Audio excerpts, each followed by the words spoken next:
So the question today is, how do I figure out my optimal protein intake for a ketogenic diet? I actually wrote an article about 7 months ago. It was like a year ago maybe? About 6 or 7 months ago. I wrote an article called Finding Your Optimal Protein Intake on a Ketogenic Diet, and I'm drawing from the ideas I put forth in this article. So I'm going to link to the article down below. If you want the text of the article, it should be very helpful for people who are looking to start a ketogenic diet and confused by all the babble out there about protein intake. So let me just start off by giving you the different variables that can affect your optimal protein intake. The first variable is going to be your personal goals, and we'll go through these in a little bit. First variable, personal goals. Second variable, your dietary history. The third variable, your activity level. And the last and perhaps the most important variable is personal preference. So these are the four variables. Got personal goals, dietary history, activity level, and personal preference. Perhaps the king of them all, personal preference. King or queen for the ladies. So anyways, first off, let's talk about a common myth. Too much protein turns into sugar. Too much protein turns to chocolate cake in your belly, spikes your blood sugar, and keeps you out of ketosis. Now this is a misunderstanding. First of all, there are many different amino acid profiles in proteins. Some are more glucogenic, some are less glucogenic. But, second of all, it's been experimentally shown in an article that I just looked at today, which a friend of mine posted, that dietary protein has very, very little effect, no significant effect, in fact, on gluconeogenesis levels. So, it's been experimentally shown that dietary protein is not a contributor to gluconeogenesis levels. Perhaps one of the reasons why people believe that protein is going to spike your blood sugar and cause your insulin to go up and keep you out of ketosis. First of all, if you eat way too much protein, yes, of course, you will oxidize amino acids for energy. You will oxidize those amino acids instead of utilizing ketone bodies. Your body will have this substrate that you're giving it, and it will preferentially oxidize that because you're giving it so much of it. So yes, you can block yourself from entering deep ketosis by eating way, way too much protein. But as long as you keep your protein intake moderate, you're going to be fine. Now, by moderate, let me define moderates, because a lot of people throw out these terms, too much, too little, too much, and they don't define it. Now, defining moderate protein, I would say moderate protein intake is going to be anywhere from 1 to like 2.5 grams per kilogram of your lean body mass. So moderate protein, I would say, is anywhere from like 0.5, in pounds, from 0.5 grams to about 1 gram per pound of your lean body mass. So one of the reasons why people think that protein is so bad for you is they don't really understand that eating any solid food in significant amount, including protein, is going to raise glucagon due to alpha cells in your stomach. It will activate glucagon. Now, glucagon will raise blood glucose a bit, and insulin will come in, do its job, clear the blood glucose. If you're highly insulin resistant, if you've got metabolic issues, yes, perhaps staying on the lower end of the protein spectrum will be helpful for you, for health, for keeping your hemoglobin A1C levels, your blood sugar levels over time down. Yes, that will be beneficial, but that doesn't mean that every single individual needs to fit themselves in that box. There's a wide range of protein intake that will maintain ketosis. If you look at the work of Volek and Finney in The Art and Science of Low Carbohydrate Living or The Art and Science of Low Carbohydrate Performance, they talk about a pretty wide range being ketogenic.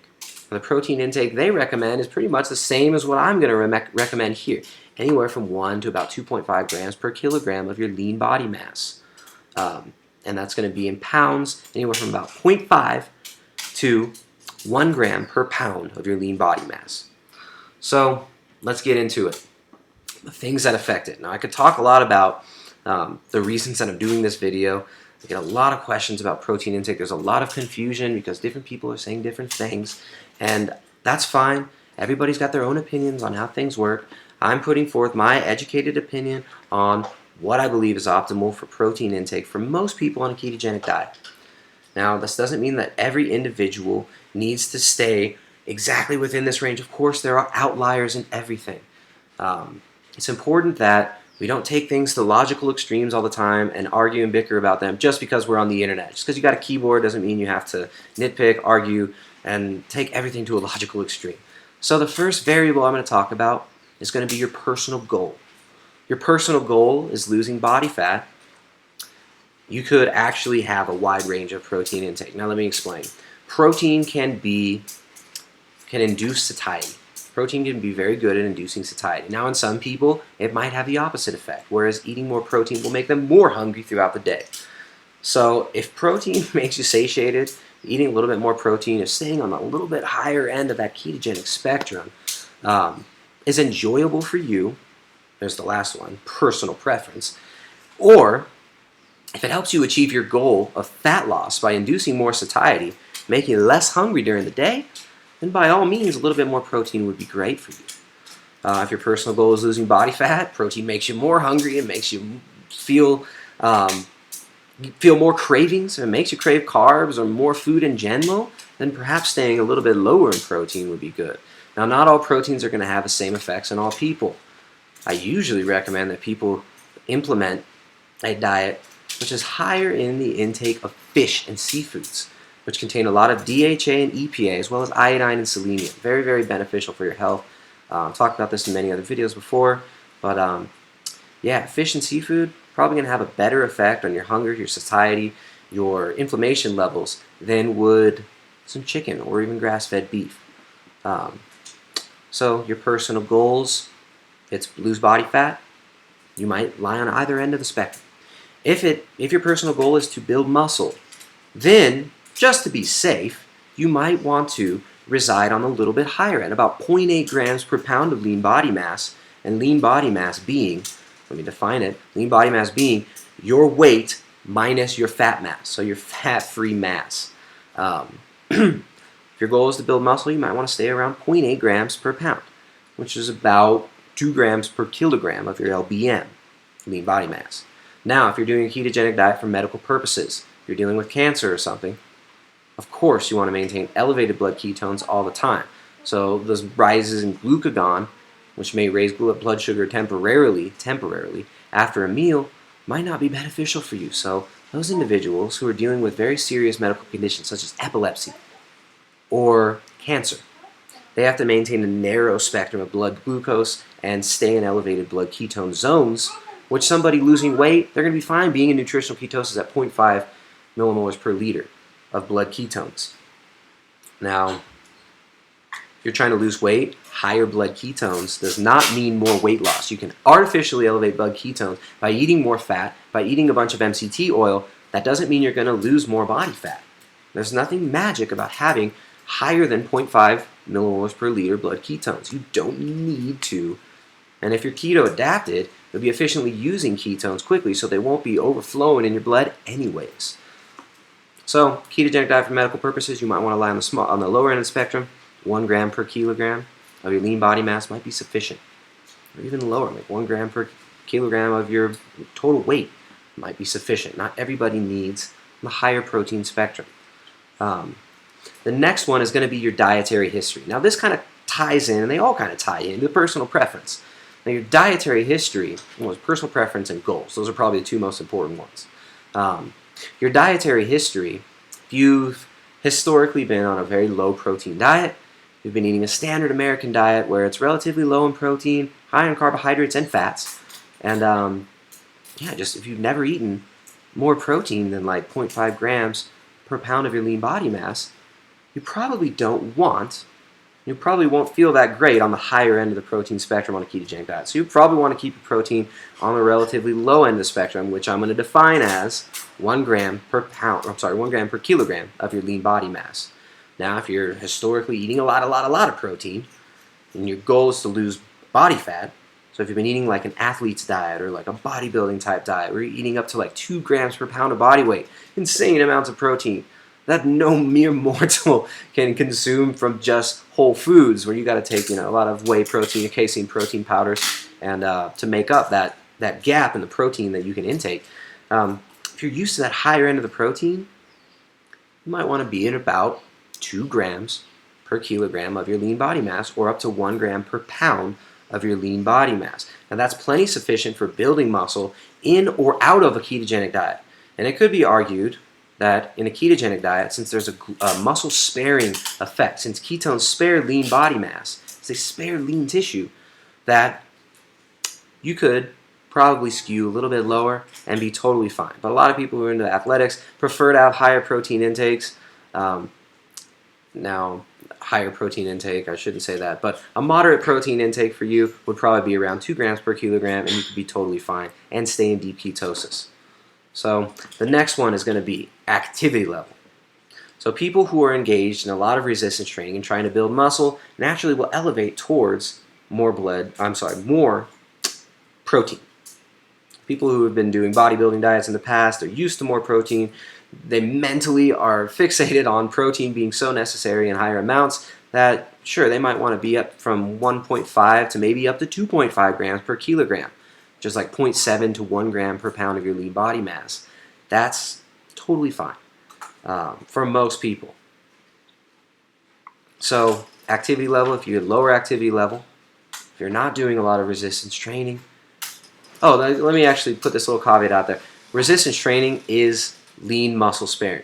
So if you're doing resistance training, it could be argued that you might require less protein to maintain your lean body mass than people who are not resistance training. And in a ketogenic diet, you're going to be sparing lean tissue anyways. So don't worry so much about needing a high protein intake. It's starting to rain now pretty hard, so I'm going to try to wrap this up before the rain drowns out my voice. But yeah, your activity levels, if you're more sedentary, you might want less protein. If you're more active, you might want more protein. I like to look at protein as a carrier for other things. So I like to recommend fish and seafood as the main protein sources, since they're carriers for these beneficial compounds like DHA and EPA and iodine and selenium. Very crucial. So here's the last important variable to consider, and that's personal preference. And this is going to be one of the most important ones, probably the most important one. You like more protein, you feel better, you can get to your goal better with a little bit more protein, 1.5 up to 2.5 grams per kilogram of your lean body mass, so like 1 gram per pound lean body mass. Go for it. You should be fine. If you find you don't feel as good, then drop it back a little bit. If you don't prefer to eat that much protein, if you're not used to it, you don't like it, you don't want it, you'd be fine with 1 gram per kilogram of your lean body mass, or like 0.5 grams per pound of your lean body mass. So yes, it's a wide range. I'm sorry there's no magic number that everybody needs to hit. There's no cookie cutter formula or ratio, unfortunately, of protein, carbohydrate, and fat that you need on a ketogenic diet. You want to set your protein level, set your protein intake. Your carbs you want to stay, especially in the beginning when you're adapting, you want to keep your carbs under 30 grams net carbs. Some people can go a little higher, like 50 grams net carb, but to be safe, most people want to keep it under 30 grams net carb. And keep your protein relatively stable throughout your diet, because protein doesn't really need to fluctuate much unless you want to create more of a calorie deficit, and dropping protein helps you. Drop your protein and your fats a little bit, it's fine. But when you're starting a ketogenic diet, set your protein intake, set your carb intake in grams. Don't worry about the percentages. And then make up the rest of your diet with fats. Now, if you're trying to stay at maintenance calories, hit those maintenance calories with the rest of your food intake being from fats. The rest of your calories will be coming from fats. So for some people, of course, this might look like 80% fat, 15% protein, 5% carbs. But it's going to be confusing for a lot of people. I hope this video helps clear it up on why I use grams. Because you want to calculate your protein intake in grams. Figure out how much protein you need. Using these metrics, check out this article. This should help you significantly in figuring out how much protein you need. So figure out how much protein you need, keep your carbs low enough, and the rest of your diet's going to be made up of fat. Whether you're trying to create a deficit or a surplus or maintain maintenance calories, that's how you decide how much fat you're going to need. And I made a video about figuring out how much fat intake you're going to need on a ketogenic diet. So glad I could put this video out. Hope it's helpful. Check out the article down below. You can find plenty more content, videos, podcasts, some products even. And if you want coaching, hit us up at www.primaledgehealth.com. primaledge.com. Don't fear protein, but also you probably don't need as much protein as you think you need to build muscle in the context of a ketogenic diet or outside the context of a ketogenic diet. Protein is nothing to fear, and it's not this magical panacea of weight loss. So, how to figure out your optimum protein intake. Here's the metrics. Check out the article. And yeah, hit us up. www.primaledgehealth.com. I'll see you next time. Bye-bye.